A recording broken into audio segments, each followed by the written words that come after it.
ഇപ്പോൾ പ്രധാനമന്ത്രി സംസാരിക്കുകയാണ്. श्रद्धेय मंच, सभी संत एवं ऋषिगण, यहां उपस्थित और विश्व के कोने कोने में हम सबसे साथ जुड़े हुए सभी राम भक्त, आप सबको प्रणाम, आप सबको राम राम।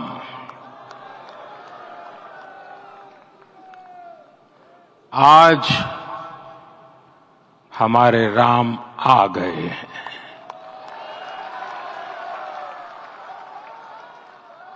सदियों की प्रतीक्षा के बाद हमारे राम आ गए हैं। सदियों का अभूतपूर्व धैर्य, अनगिनत बलिदान, त्याग और तपस्या के बाद हमारे प्रभु राम आ गए हैं। इस शुभ घड़ी की आप सभी को, समस्त देशवासियों को बहुत बहुत बधाई। मैं अभी गर्भगृह में ईश्वरीय चेतना का साक्षी बनकर आपके सामने उपस्थित हुआ हूं।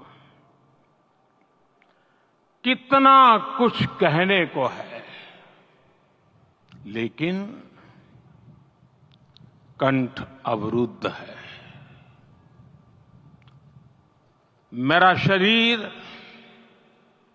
अभी भी स्पंदित है,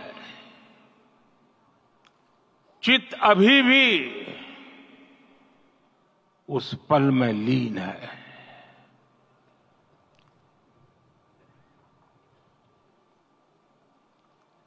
हमारे रामलला अब टेंट में नहीं रहेंगे।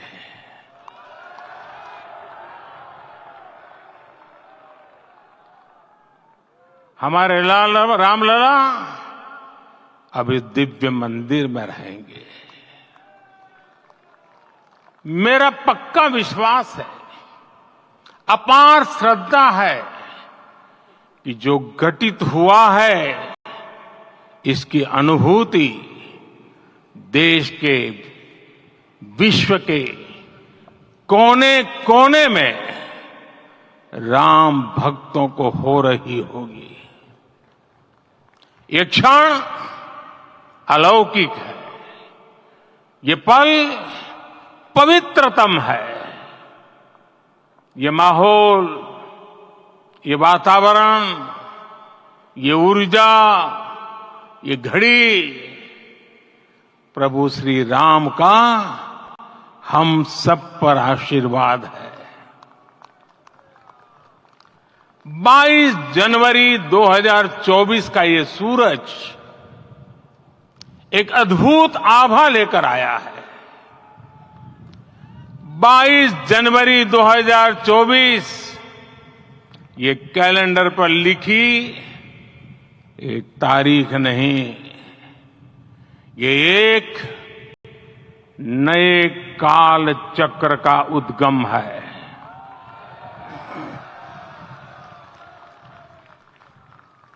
राम मंदिर के भूमि पूजन के बाद से प्रतिदिन पूरे देश में उमंग और उत्साह बढ़ता ही जा रहा था। निर्माण कार्य देख देशवासियों में हर दिन एक नया विश्वास पैदा हो रहा था। आज हमें सदियों के उस धैर्य की धरोहर मिली है। आज हमें श्री राम का मंदिर मिला है। गुलामी की मानसिकता को तोड़कर उठ खड़ा हो राष्ट्र, अतीत के हर दंश से हौसला लेता हुआ राष्ट्र, ऐसे ही नव इतिहास का सृजन करता है। आज से 1000 साल बाद भी लोग आज की इस तारीख की, आज के इस पल की चर्चा करेंगे। और ये कितनी बड़ी राम कृपा है कि हम सब इस पल को जी रहे हैं, इसे साक्षात घटित होते देख रहे हैं।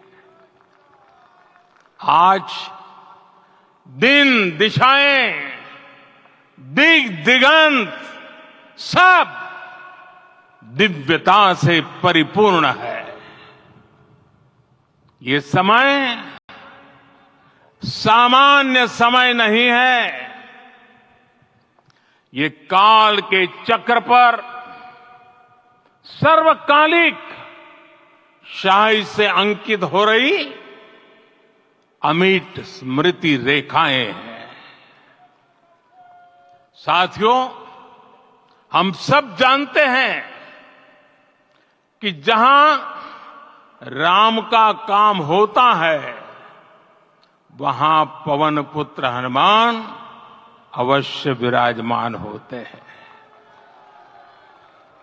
इसलिए मैं राम भक्त हनुमान और हनुमान गढ़ी को भी प्रणाम करता हूं। मैं माता जानकी, लक्ष्मण जी, भरत, शत्रुघ्न सबको नमन करता हूं। मैं पावन अयोध्यापुरी और पावन सरयू को भी प्रणाम करता हूं।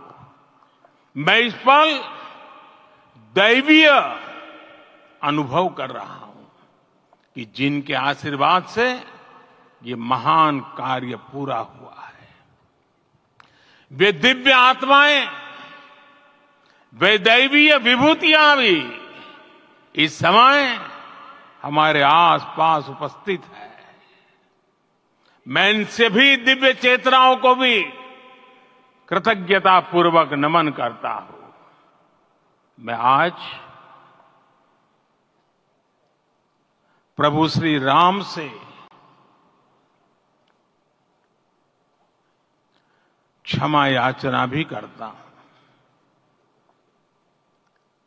हमारे पुरुषार्थ, हमारे त्याग, तपस्या में कुछ तो कमी रह गई होगी कि हम इतनी सदियों तक ये कार्य कर नहीं पाए। आज वो कमी पूरी हुई है।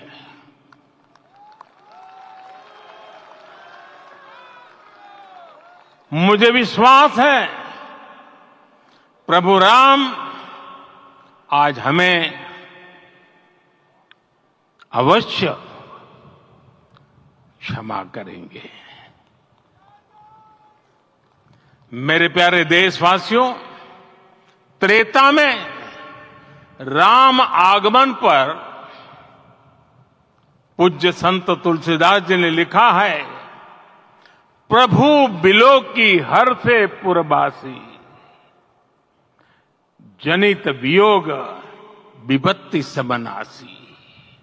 अर्थात प्रभु का आगमन देकर ही सब अयोध्यावासी, समग्र देशवासी हर्ष से भर गए।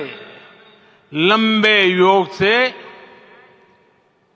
वियोग से जो आपत्ति आई थी, उसका अंत हो गया। उस कालखंड में तो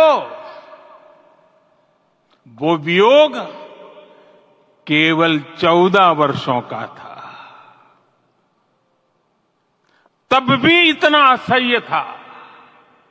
इस युग में तो अयोध्या और देशवासियों ने सैकड़ों वर्षों का वियोग सहा है। हमारी कई कई पीढ़ियों ने वियोग सहा है। भारत के तो संविधान में उसकी पहली प्रति में भगवान राम विराजमान है। संविधान के अस्तित्व में आने के बाद भी दशकों तक प्रभु श्री राम के अस्तित्व को लेकर कानूनी लड़ाई चली। मैं आभार व्यक्त करूंगा भारत की न्यायपालिका का, जिसने न्याय की लाज रख ली।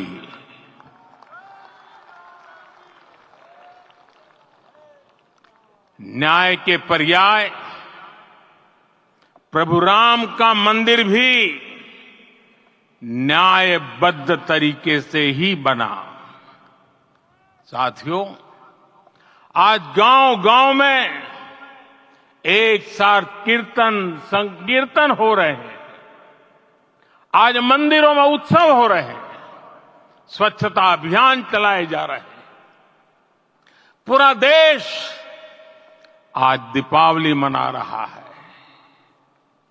आज शाम घर घर राम ज्योति प्रज्वलित करने की तैयारी है। कल मैं श्री राम के आशीर्वाद से धनुषकोडी में राम सेतु के आरंभ बिंदु अरिचल मुनाई पर था। जिस घड़ी प्रभु राम समुद्र पार करने निकले थे, वो एक पल था जिसने काल चक्र को बदला था। उस भावमय पल को महसूस करने का मेरा ये विनम्र प्रयास था। वहां पर मैंने पुष्प वंदना की। वहां मेरे भीतर एक विश्वास जगा कि जैसे उस समय काल चक्र बदला था, उसी तरह अब काल चक्र फिर बदलेगा और शुभ दिशा में बढ़ेगा। अपने 11 दिन के व्रत अनुष्ठान के दौरान मैंने उन स्थानों का चरण स्पर्श करने का प्रयास किया जहां प्रभु राम के चरण पड़े थे। चाहे वो नासिक का पंचवटी धाम हो, केरला का पवित्र त्रिपायर मंदिर हो, आंध्र प्रदेश में लेपाक्षी हो, श्रीरंगम में रंगनाथ स्वामी मंदिर हो, रामेश्वरम में श्री रामनाथ स्वामी मंदिर हो, या फिर धनुषकोडी। मेरा सौभाग्य है कि इसी पुनीत पवित्र भाव के साथ मुझे सागर से सरयू तक की यात्रा का अवसर मिला। सागर से सरयू तक हर जगह राम नाम का वही उत्सव भाव छाया हुआ है। प्रभु राम तो भारत की आत्मा के कण कण से जुड़े हुए हैं। राम भारतवासियों के अंतर मन में विराजे हुए हैं। हम भारत में कहीं भी किसी की अंतरात्मा को छुएंगे तो इस एकत्व की अनुभूति होगी और यही भाव सब जगह मिलेगा। इससे उत्कृष्ट, इससे अधिक देश को समायोजित करने वाला सूत्र और क्या हो सकता है। मेरे प्यारे देशवासियों, मुझे देश के कोने कोने में अलग अलग भाषाओं में रामायण सुनने का अवसर मिला है, लेकिन विशेषकर पिछले 11 दिनों में रामायण अलग अलग भाषा में अलग राज्यों से मुझे विशेष रूप से सुनने का मौका मिला। राम को परिभाषित करते हुए ऋषियों ने कहा है, रमन्ते यस्मिन् इति रामः, अर्थात जिसमें रम जाए वही राम है। राम लोक की स्मृतियों में, पर्व से लेकर परंपराओं में सर्वत्र समाये हुए हैं। हर युग में लोगों ने राम को जिया है। हर युग में लोगों ने अपने अपने शब्दों में अपनी अपनी तरह से राम को अभिव्यक्त किया है। और ये राम रस जीवन प्रवाह की तरह निरंतर बहता रहता है। प्राचीन काल से भारत के हर कोने के लोग राम रस का आचमन करते रहे हैं। राम कथा असीम है और रामायण भी अनंत है। राम के आदर्श, राम के मूल्य, राम की शिक्षाएं सब जगह एक समान है। प्रिय देशवासियों, आज इस ऐतिहासिक समय में देश उन व्यक्तित्वों को भी याद कर रहा है जिनके कार्य और समर्पण की वजह से आज हम ये शुभ दिन देख रहे हैं। राम के इस काम में कितने ही लोगों ने त्याग और तपस्या की पराकाष्ठा करके दिखाई है। उन अनगिनत राम भक्तों के, उन अनगिनत कार सेवकों के और उन अनगिनत संत महात्माओं के हम सब ऋणी हैं। साथियों, आज का ये अवसर उत्सवता का क्षण तो है ही, लेकिन इसके साथ ही यह क्षण भारतीय समाज की परिपक्वता के बोध का भी क्षण है। हमारे लिए ये अवसर सिर्फ विजय का नहीं, विनय का भी है। दुनिया का इतिहास साक्षी है कि कई राष्ट्र अपने ही इतिहास में उलझ जाते हैं।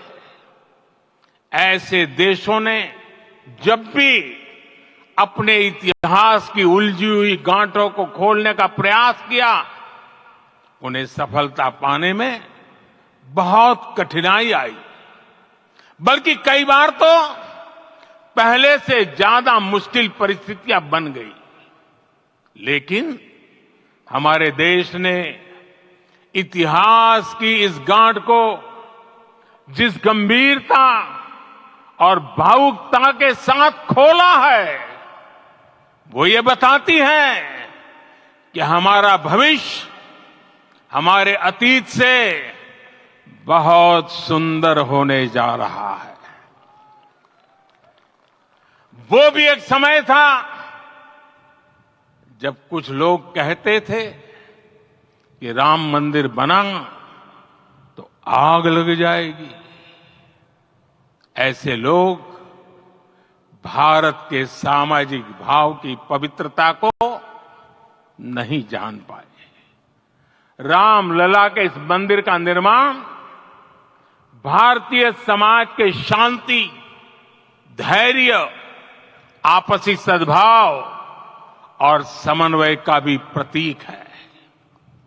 हम देख रहे हैं ये निर्माण किसी आग को नहीं, बल्कि ऊर्जा को जन्म दे रहा है। राम मंदिर समाज के हर वर्ग को एक उज्जवल भविष्य के पथ पर बढ़ने की प्रेरणा लेकर आया है। मैं आज उन लोगों से आह्वान करूंगा, आइए आप महसूस कीजिए, अपनी सोच पर पुनर्विचार कीजिए। राम आग नहीं है, राम ऊर्जा है।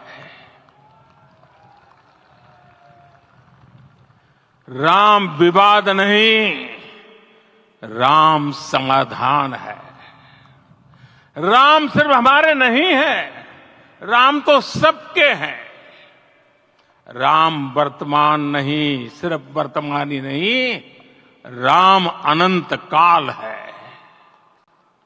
साथियों, आज जिस तरह राम मंदिर प्राण प्रतिष्ठा के इस आयोजन से पूरा विश्व जुड़ा हुआ है, उसमें राम की सर्वव्यापकता के दर्शन हो रहे हैं। जैसा उत्सव भारत में है, वैसा ही अनेक देशों में है।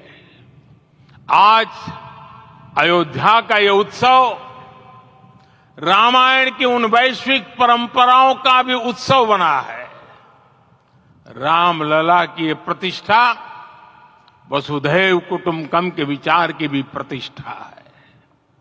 साथियों, आज अयोध्या में केवल श्री राम के विग्रह रूप की प्राण प्रतिष्ठा नहीं हुई है, ये श्री राम के रूप में साक्षात भारतीय संस्कृति के प्रति अटूट विश्वास की भी प्राण प्रतिष्ठा है।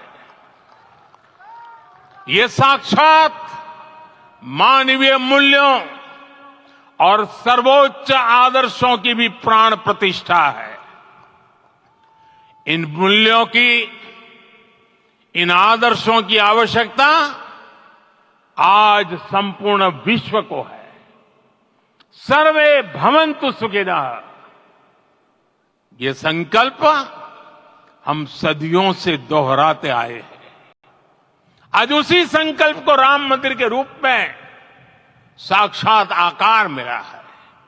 ये मंदिर मात्र एक देव मंदिर नहीं है, ये भारत की दृष्टि का, भारत के दर्शन का, भारत के दिग्दर्शन का मंदिर है। ये राम के रूप में राष्ट्र चेतना का मंदिर है।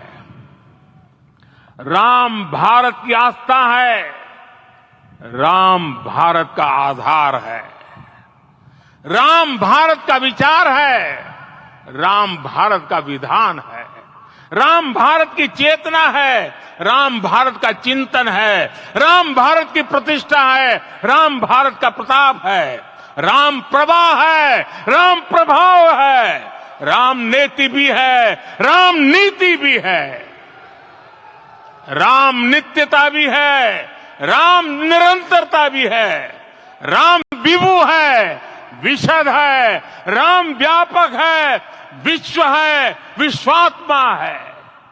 और इसलिए जब राम की प्रतिष्ठा होती है तो उसका प्रभाव वर्षों या शताब्दियों तक ही नहीं होता, उसका प्रभाव हजारों वर्षों के लिए होता है। महर्षि वाल्मीकि ने कहा है, राज्यम 10 सहस्त्राणि प्राप्य वर्षाणि राघव, अर्थात राम 10,000 वर्षों के लिए राज्य पर प्रतिष्ठित हुए, यानी हजारों वर्षों के लिए राम राज्य स्थापित हुआ। जब त्रेता में राम आए थे तब हजारों वर्षों के लिए राम राज्य की स्थापना हुई थी। हजारों वर्षों तक राम विश्व पथ प्रदर्शन करते रहे थे। और इसलिए मेरे प्यारे देशवासियों, आज अयोध्या भूमि हम सभी से, प्रत्येक राम भक्त से, प्रत्येक भारतीय से कुछ सवाल कर रही है। श्री राम का भव्य मंदिर तो बन गया, अब आगे क्या? सदियों का इंतजार तो खत्म हो गया, अब आगे क्या? आज के इस अवसर पर जो दैवीय आत्माएं हमें आशीर्वाद देने के लिए उपस्थित हुई हैं, हमें देख रही हैं, उन्हें क्या हम ऐसे ही विदा करेंगे? नहीं, कदापि नहीं। आज मैं पूरे पवित्र मन से महसूस कर रहा हूं कि काल चक्र बदल रहा है। ये सुखद संयोग है कि हमारी पीढ़ी को एक कालजयी पथ के शिल्पकार के रूप में चुना गया है। 1000 वर्ष बाद की पीढ़ी राष्ट्र निर्माण के हमारे आज के कार्यों को याद करेगी। इसलिए मैं कहता हूं, यही समय है, सही समय है। हमें आज से, इस पवित्र समय से अगले 1000 साल के भारत की नींव रखनी है। मंदिर निर्माण से आगे बढ़कर अब हमें सभी देशवासी यहीं इस पल से समर्थ, सक्षम, भव्य, दिव्य भारत के निर्माण की सौगंध लेते हैं।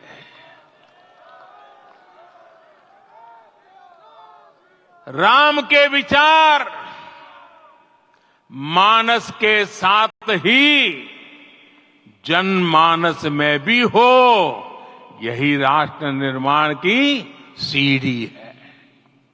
साथियों, आज के युग की मांग है कि हमें अपने अंतःकरण को विस्तार देना होगा। हमारी चेतना का विस्तार देव से देश तक, राम से राष्ट्र तक होना चाहिए। हनुमान जी की भक्ति, हनुमान जी की सेवा, हनुमान जी का समर्पण, ये ऐसे गुण हैं जिन्हें हमें बाहर नहीं खोजना पड़ता। प्रत्येक भारतीय में भक्ति, सेवा और समर्पण के भाव समर्थ, सक्षम, भव्य, दिव्य भारत का आधार बनेंगे। और यही तो है देव से देश और राम से राष्ट्र की चेतना का विस्तार। दूर सुदूर जंगल में, कुटिया में जीवन गुजारने वाली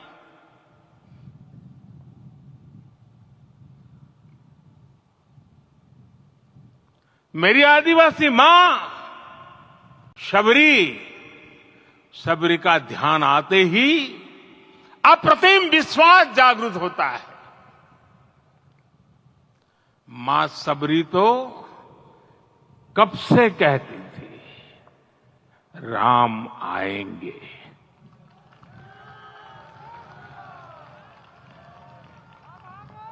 प्रत्येक भारतीय में जन्मा यही विश्वास समर्थ, सक्षम, भव्य भारत का आधार बनेगा। और यही तो है देव से देश और राम से राष्ट्र की चेतना का विस्तार। हम सब जानते हैं कि निषाद राज की मित्रता सभी बंधनों से परे है। निषाद राज का राम के प्रति सम्मोहन, प्रभु राम का निषाद राज के लिए अपनापन कितना मौलिक है। सब अपने हैं, सभी समान है। प्रत्येक भारतीय में अपनत्व की, बंधुत्व की ये भावना समर्थ, सक्षम, भव्य, दिव्य भारत का आधार बनेगी। और यही तो है देव से देश और राम से राष्ट्र की चेतना का विस्तार। साथियों, आज देश में निराशा के लिए रत्ती भर भी स्थान नहीं है। मैं तो बहुत सामान्य हूं, मैं तो बहुत छोटा हूं। अगर कोई ये सोचता है तो उसे गिलहरी के योगदान को याद करना चाहिए। गिलहरी का स्मरण ही हमें हमारी इस हिचक को दूर करेगा, हमें सिखाएगा कि छोटे बड़े हर प्रयास की अपनी ताकत होती है, अपना योगदान होता है। और सबके प्रयास की यही भावना समर्थ, सक्षम, भव्य, दिव्य भारत का आधार बनेगी।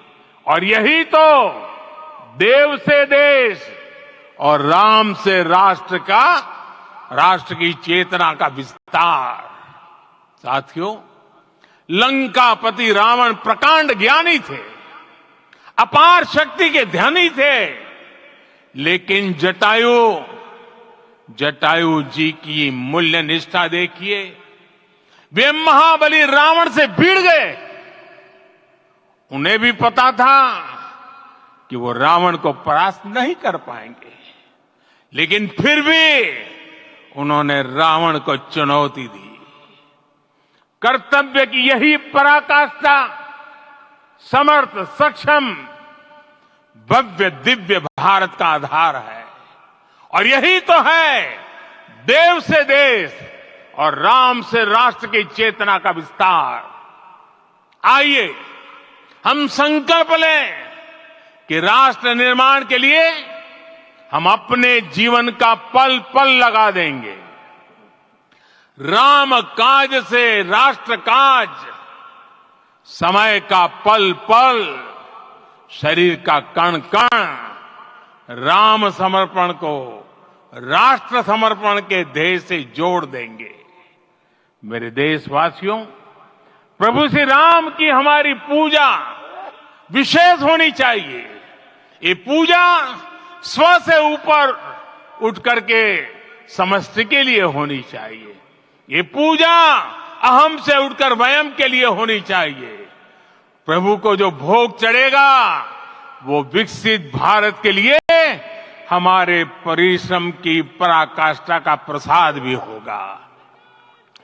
हमें नित्य पराक्रम, पुरुषार्थ, समर्पण का प्रसाद प्रभु राम को चढ़ाना होगा।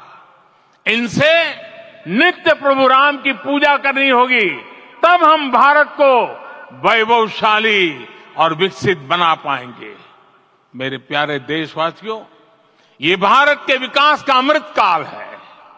आज भारत युवा शक्ति की पूंजी से भरा हुआ है, ऊर्जा से भरा हुआ है। ऐसी सकारात्मक परिस्थितियां फिर न जाने कितने समय बाद बनेगी। हमें अब चूकना नहीं है, हमें अब बैठना नहीं है। मैं अपने देश के युवाओं से कहूंगा, आपके सामने हजारों वर्ष की परंपरा की प्रेरणा है। आप भारत की उस पीढ़ी का प्रतिनिधित्व करते हैं जो चांद पर तिरंगा लहरा रही है। वो 15 लाख किलोमीटर की यात्रा करके सूर्य के पास जाकर मिशन आदित्य को सफल बना रही है। जो आसमान में तेजस और सागर में विक्रांत का परचम लहरा रही है। अपनी विरासत पर गर्व करते हुए आपको भारत का नव प्रभात लिखना है। परंपरा की पवित्रता और आधुनिकता की अनंतता, दोनों ही पथ पर चलते हुए भारत समृद्धि के लक्ष्य तक पहुंचेगा। मेरे साथियों, आने वाला समय अब सफलता का है। आने वाला समय अब सिद्धि का है। ये भव्य राम मंदिर साक्षी बनेगा भारत के उत्कर्ष का, भारत के उदय का। ये भव्य राम मंदिर साक्षी बनेगा भव्य भारत के अभ्युदय का, विकसित भारत का।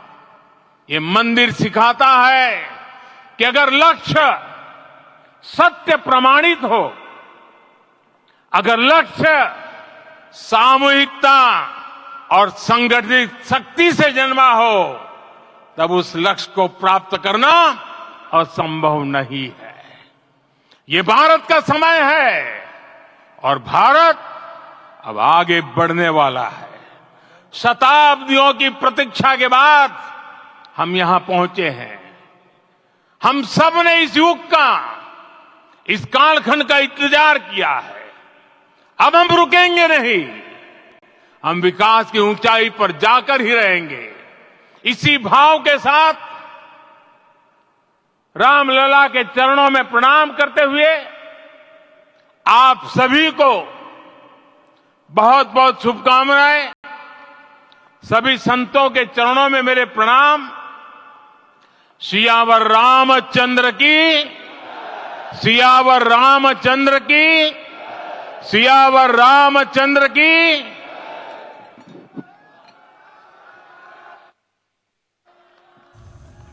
പ്രധാനമന്ത്രി നരേന്ദ്രമോദിയാണ് പ്രാൺപ്രതിഷ്ഠയ്ക്ക് ശേഷം ഇപ്പോൾ സംസാരിച്ചത്. അദ്ദേഹം